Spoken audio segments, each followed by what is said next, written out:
Welcome to Rob on Holiday. Today we're in Lincoln, which is in eastern England, famous for its cathedral and of course the Lincoln Imp. And I think, to be honest, the Imp's playing a bit of a trick on us today. It's been great weather all week. Even this morning at the lodge we're staying, it was great. We've come to Lincoln and it's raining. But nevertheless, we're not going to be put off. We've got some great sights to see, so let's get started. Lincoln is a city in East England. During a lodge trip to the area, we decided to take a day trip to the city to explore its famous cathedral and try to find the Lincoln Imp. We drove into Lincoln around 9 AM and parked at the Westgate car park, right next to the castle and just a short walk from the cathedral.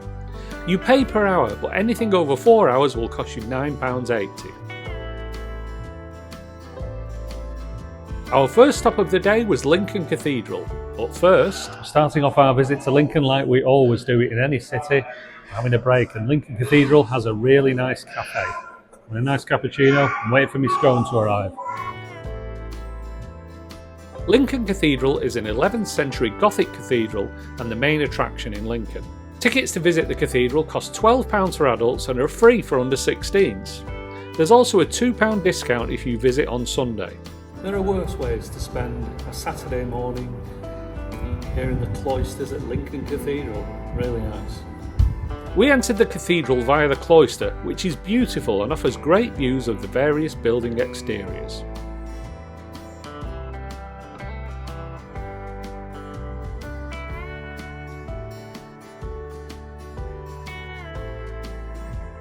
Once we'd explored the cloister, we headed into the main section of the cathedral.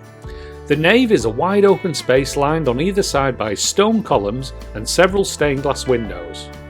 An interesting fact about Lincoln Cathedral is that it was one of the main filming locations for the Da Vinci Code.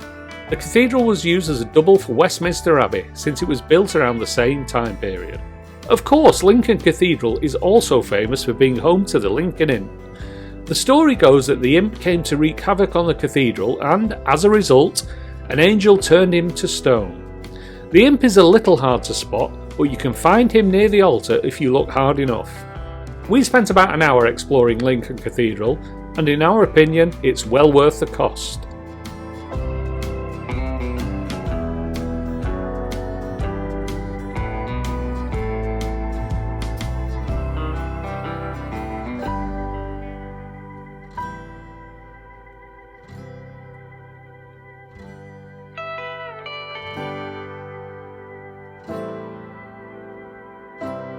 So, my review of Lincoln Cathedral, definitely one of the best cathedrals that I've been in the UK. I tend to think of the cathedrals in two ways now because I've been in so many of them. How does it look on the outside and how does it look on the inside? Well, you see Lincoln Cathedral behind me here. I mean, the facade is absolutely magnificent. You've got two towers at the front and also the central tower. And in terms of inside, there's so much to see inside the cathedral. We actually went in by the side gate. And before you get into the main cathedral proper, there's an exhibition space that's got some nice low lights and it shows you some stone taken from the cathedral. There's videos you can watch about how the cathedral was developed over the centuries. And when you get into the cathedral itself, there's actually some cloisters you can walk around, very effective, where you get a good view up of the towers from the inside. And then the main cathedral itself, of course, there's the famous Lincoln Imp at the top of one of the pillars. There's a beautiful stained glass window and there's so much to see when you look around the cathedral itself. I think the floor space makes it probably the fourth largest in England, so it's definitely one of England's premier cathedrals. So if you're anywhere in the east of England, particularly in the Fenlands, it's definitely worth coming to see Lincoln Cathedral. If you look behind me, there's people on the roof there, Lincoln Cathedral. When we were going in, it's an additional fee you pay to go into the cathedral. The cathedral itself is £12. I don't know how much it is, we'll put it on the screen there, but if you fancy going up on the roof, getting a view all around, seeing the cathedral close up, maybe that's the thing for you. Something we're not doing today in Lincoln is the Bishop's Palace, but if you're here for a full day or longer, it's probably worth exploring. You can see it behind me there, and it's £8 to get in for adults.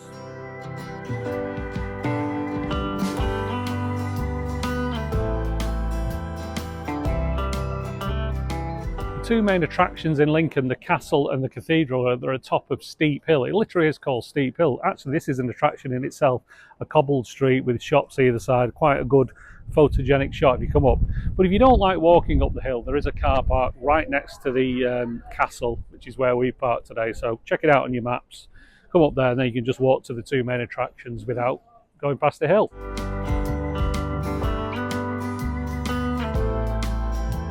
Just a few minutes walk across from Lincoln Cathedral is Lincoln Castle, an 11th century medieval castle built under the rule of William the Conqueror. Tickets to visit the castle cost £17 and £9 for 5 to 16-year-olds. Under 5s visit for free.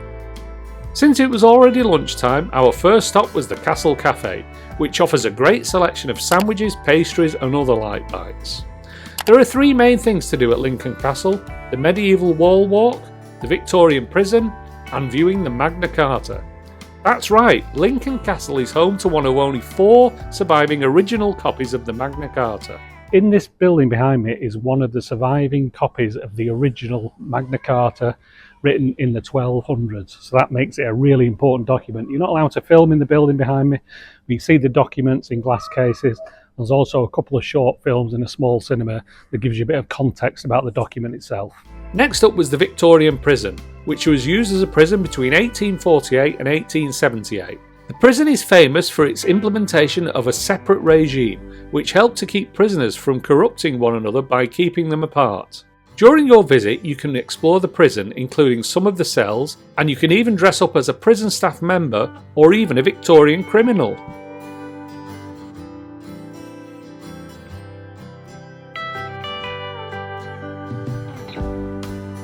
The final area of the castle to explore is the medieval wall walk, which sees you climb up to the castle walls and walk around the entire complex. It is important to note that access to the wall is by a thin spiral staircase, so it's not suitable for those with mobility issues. Included in your £17 ticket for Lincoln Castle, of course, is the wall walk. It looks a magnificent walk.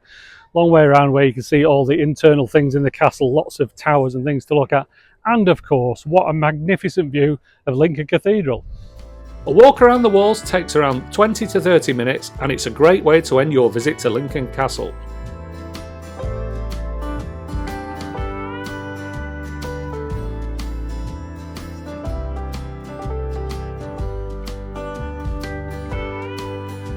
This is a really good feature of Lincoln Castle. I mean, it's a bit quieter today because the weather isn't as good, but it seems like you've got, well, I was going to say miles, yards and yards, a long way to walk around the wall. As you can see, there's not many people in the way, but you've got some magnificent views from the wall as well, and obviously back to the cathedral. It's really worthwhile.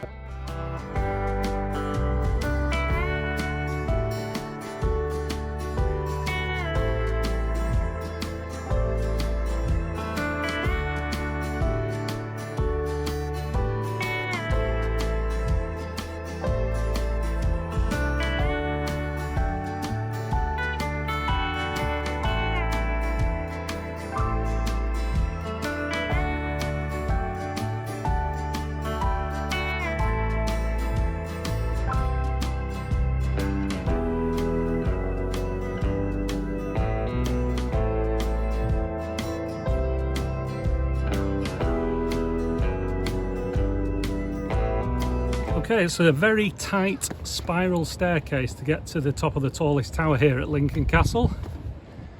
But of course, again, you can see all the walls and a great view of Lincoln Cathedral.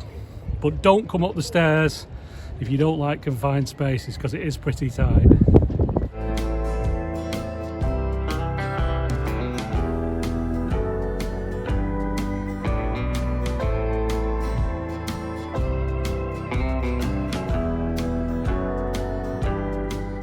And with that, our day in Lincoln came to an end. Both the cathedral and the castle are fantastic historical buildings, well worth a visit if you're planning a trip to the east of England.